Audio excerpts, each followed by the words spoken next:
let's cover some big news that dropped today in the world of total nonstop chaos, also known as TNA Wrestling.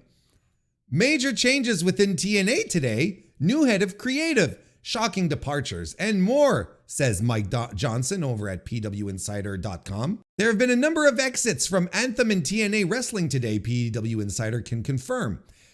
TNA President Carlos Silva issued a memo to Anthem staff today announcing the departure of 8 from the company. One of the most shocking departures was Ariel Ariel Schnerer, who was executive producer of TNA and effectively head of creative. Schnerer had been with Anthem, TNA, and the Fight Network for many years. With his departure, Hunter Delirious Johnson, that's right, you heard that, Hunter Johnston, aka Delirious, will now head creative. Tommy Dreamer remains on the creative team as well. Tied for the most shocking is the departure of TNA Hall of Famer Gail Kim, who worked behind the scenes in talent relations and producing and was a legitimate legend for the promotion. With her exit, Tommy Dreamer will now be heading the talent relations end of the company. Kim's run with the company dates back to 2005, been basically 20 years with the company. Initially as a performer, and she was one of the women who forged the Knockouts division before her current role. She was very much loved and respected internally by the talents. Dreamer and Johnston will report directly to Silva. Rob Klingman, who was Chief Revenue Officer, has also departed. He was named CRO in June 2024. Prior to joining Anthem Sports Group, Klingman has served as Vice President of Marketing Operations and Sales over at G Fuel. I guess he knows Keemstar. And also worked at WWE as well as their Vice President of Global Digital and Integrated Sponsorship Sales. That's a hell of a vice presidential title, I'll tell you what. Michael Shuchenko will be exiting the digital department on April 30, Silva announced. He started with the company in March 2023. It was also announced that Karen Klevet, product owner, worked on TNA Plus, Romy Glazer in marketing, and Sebastian Destrani on the live events end will be leaving the company. Raphael Morphy, who had been consulting and working to build the company's live business, was also announced to be moving on. Morphy had been involved in the company's great success of late, including the big houses in El Paso. Silva also announced the company will welcome a new Senior Vice President of Digital, David Clevinger, next month. Clevinger worked with the NFL, NBC Universal, UFC, the NBA, and more. A new Senior Vice President of Sales, Nicole Rasheen. Rasheen. Probably Rasheen, right? Started with the company this month. She previously worked for World Team Tennis. So there you go. That's the long of it. Because there's a lot of people departing here. I think there were indeed quite a couple of surprises, and I think some people, I think some people really were. I think some people were blindsided by these firings. I don't think these were all necessarily expected cuts. Interesting, like really quickly. I don't know if the name Raphael Morphy rings a bell, but he was just recently in TNA, not in TNA, in AEW, right? He was the live events dude, and he left like in June last year, something like last summer or something, or early. When did I forget when he left? But like he not even last summer. He left AEW, I think, over the fall. Like he really hasn't been there long. He gets the big El Paso shows, and then it's like, okay, we don't need you anymore. If he was acting as a consultant, well, he's not exactly he's not an employee, he's not actual staff, so That's fine, you know. Yeah, and Ariel Schneer. It's funny, right? I read this name all the time, and then I'm like, I never really think about how I'm pronouncing it. Yeah, does that happen? Like, it has to happen to you guys too, right? Where you're like, there's a name, you see it all the time, but you never think about how to pronounce it. Weird, right? Schneerer. That's all there is to it. Ariel Schneerer. Yeah, like he was head of creative. He was the top guy, and he has been there for a while. You know, before we, like, obviously we're going to talk about the big one, at least I think from the wrestling fans' point of view. You know, I don't have many thoughts on, you know, Michael Shuchenko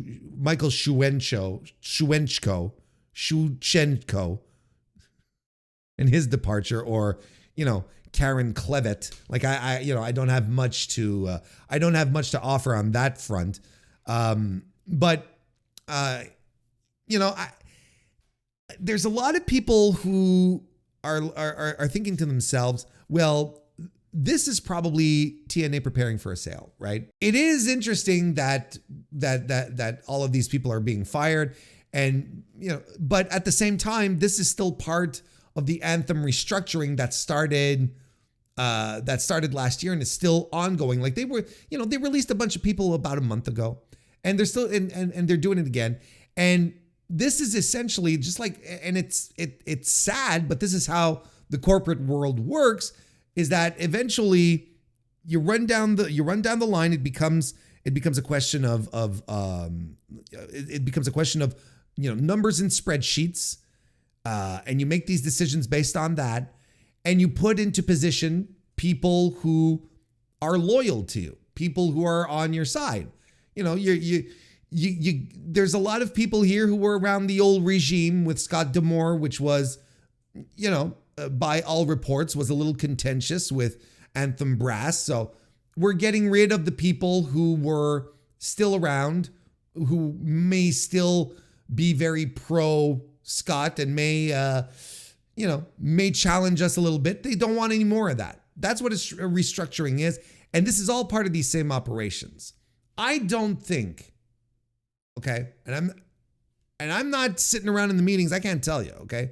But if you're asking me what I think, I don't think that TNA is gearing for a sale. Because the question then that I ask to anyone who says that, it's like, to whom? Who is TNA going to sell to?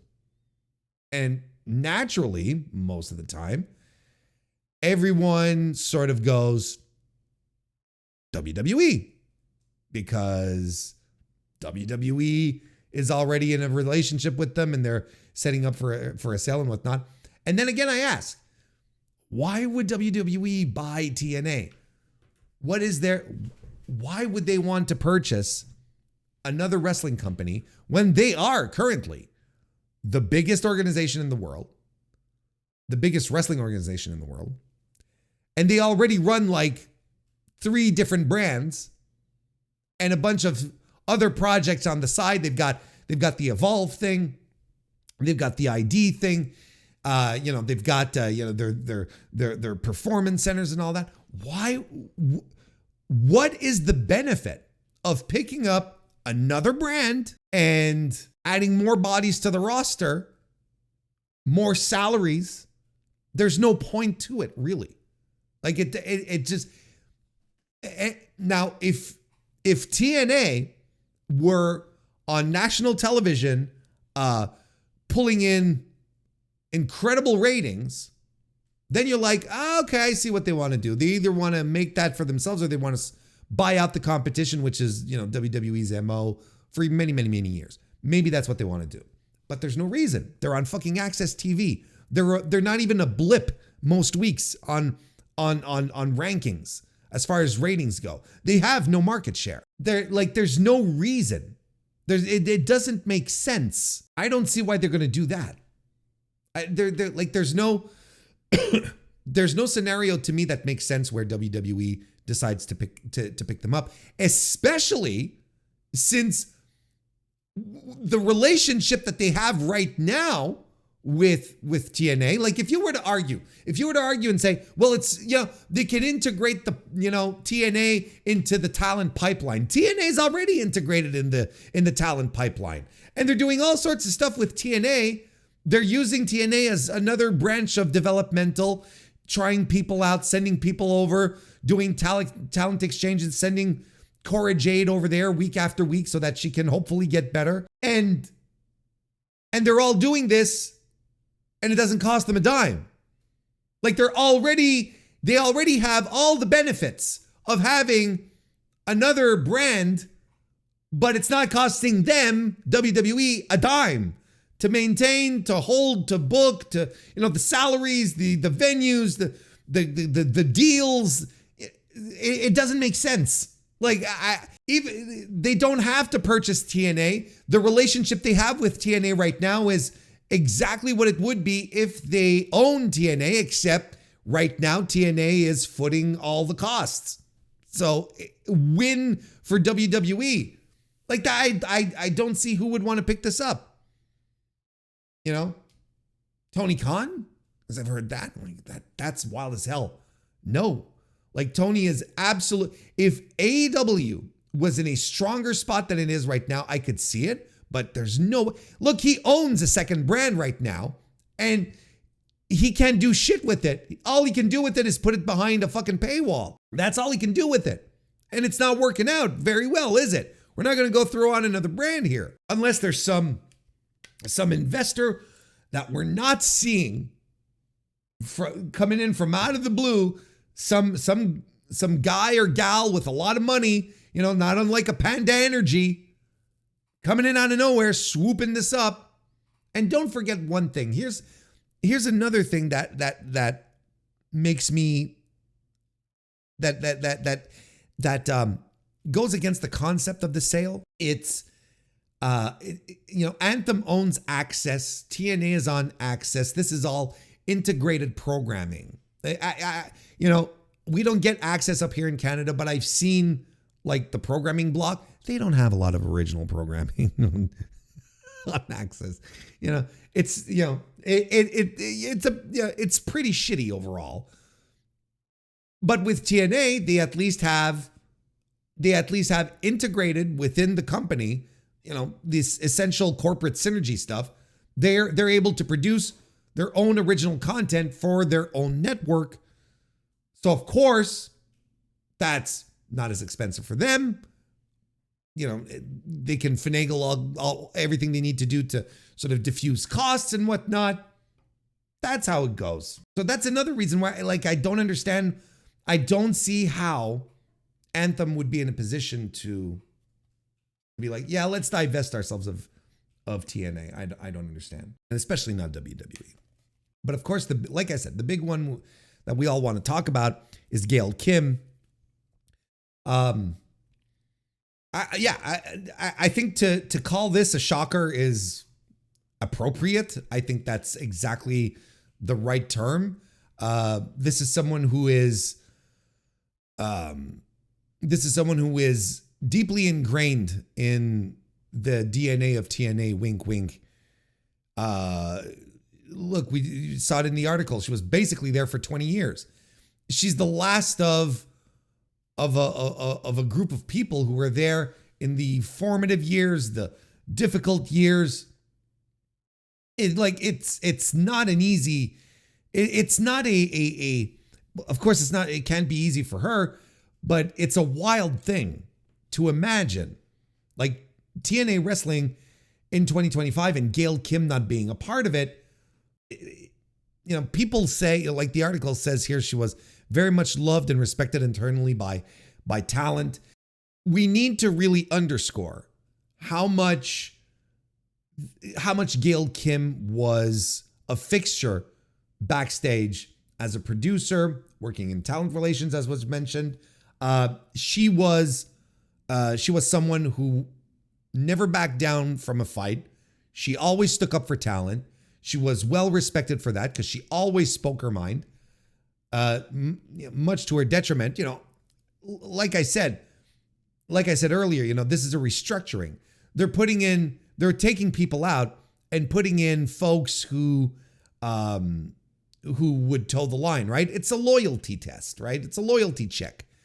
Who's loyal to the new regime? Well, they get shoved in. That's how it goes. And again, like it's not something I necessarily am comfortable with, that I agree with, that whatever. And that's just how it happens. So, maybe, the reputation that she has is, that she would, she'd call people out on their shit. She would never be afraid of doing it. Maybe the new regime is like, well, we don't want someone too defiant on our side. And that's possible. I'm not saying it's a right thing. Au contraire, sometimes you need the dissident voices. Sometimes you need someone to rattle the chain a little bit, to rattle the cage a little bit, to make sure that everyone sort of realizes that maybe all of these ideas are a little complacent, aren't going well. But, it's been emphasized, and I think there's been some reactions on Twitter that a lot of people are upset that she's gone. She's been described to me as a force in nature in the industry. It's been it's a bit of a surprise. And the article credits her with the formation of the Knockouts division, which she can absolutely take accountability for. She was absolutely a building block, right? Of course, her departure from WWE was unceremonious, to say the least. There's self-elimination from Battle Royal, and the way she was treated, and so on and so forth. Like I said, a little unceremonious. That's putting it mildly. In her regard, in Gail Kim's regard, I think that they're going to be losing a significant part of the backstage dynamic and energy. And of course, the question everyone has is, well, what's next for Gail Kim? Now, I don't want to come here and be the guy who says, oh, AEW should hire her, right? Because, kind of like, DJ Convoy was mentioning in the Discord a little earlier today. AEW has to. Well, we can't always see AEW as some kind of safety net, and I think that was a very good analogy. Like, the AEW is not wrestling safety net, and we have to sort of backtrack on that and say, well, when someone that is well liked or whatever in the wrestling industry loses their job, whether from wherever, it doesn't fall upon All Elite Wrestling to, swooping them up like Superman kind of thing. Like we saw the same thing with Scott D'Amore, right? We saw the same thing with Scott D'Amore when he was gone from TNA, and people were like, oh, Tony Khan should hire Scott D'Amore, and so on and so forth. But, thankfully, that didn't happen. I will say that there might be an exception in the case of Gail Kim. In the case of Gail Kim, I would not be seeing this as just, well, come and rescue this person who lost their job. I think Gail Kim is someone who has real value to a wrestling promotion. I think she, well, first and foremost, this is what I do. Before any talk about any backstage roles, I try to get her into the company for a match against Mercedes Moné. Would we be confident in chalking that up onto the dream match board, right? Because I know dream match, the terminology of dream matches has been a little exhausted. It's been a little, it hasn't been great, right? Should we do that? That'd be the first thing I'd do. If I'm Tony Khan, I give her a call. I say, Gail, I got a match for you. And I think that would pique the interest. And that, if Gail Kim wanted to, I think if Gail Kim wanted to call it her retirement match, I think that would be fine too, even though she's already had it apparently. Well, no, she's had it. I was there. But, it's like, that's something that Mercedes would dig. Mercedes doing interviews saying how, she's rekindled her love of pro wrestling. AEW, he'll bring that back and whatnot. Well, there you go. Like, that's a match that I'm sure she'd be excited to get. Gail Kim, first time in, so many years, dusting herself off, coming after the best women's wrestler in North America. Be fine with that. That would be the first thing I'd do. And the second thing is I would offer Kim a spot backstage to work with the women, to be like the talent, to be the producer and the talent relations person, the point person with the women's division. I'd tell her the women's division is yours to make sure that everything is cool with. It's your environment. I'm not saying book it, okay? Because she was not a booker. Gail Kim was not involved in creative. She wasn't a booker. She was a producer. She worked with talent. She was very good at what she did. You want to replicate that. Now, the thing is that if you do that, Gail Kim is going to go to bat for all these women, and she's going to swing hard, swing fast, and she's probably going to ruffle some feathers. And that's fine. But Tony Khan has to want that. Because if he's truly serious about his women's division, about upping the quality, about giving it more shine, maybe even more matches on a weekly basis, if he's serious about that, then you hand the reins over to Gail Kim, someone who would absolutely 100% know how to manage that locker room. She would get people in line. She wouldn't let the clouds, the dark clouds in the locker room, extend their shadows over everyone there.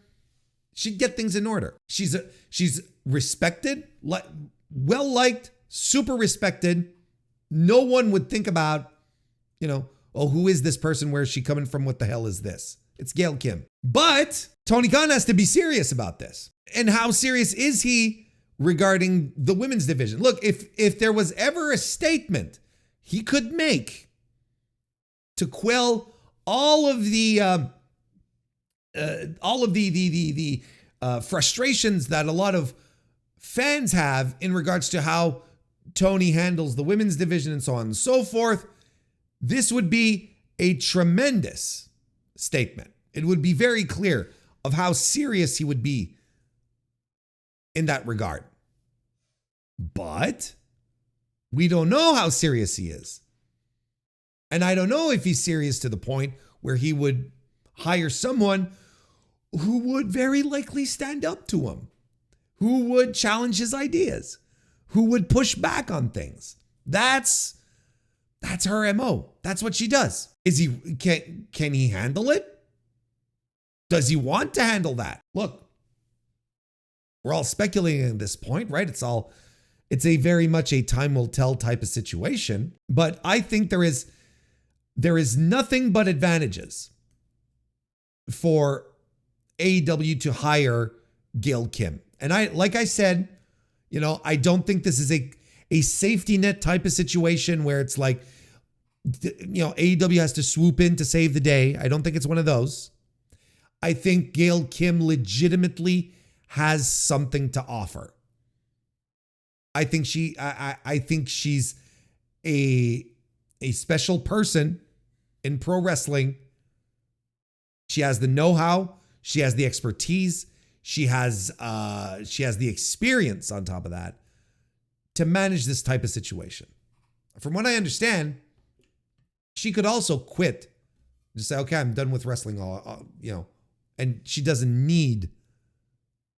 She's not for want of money, is what I'm trying to say. Like she's not necessarily.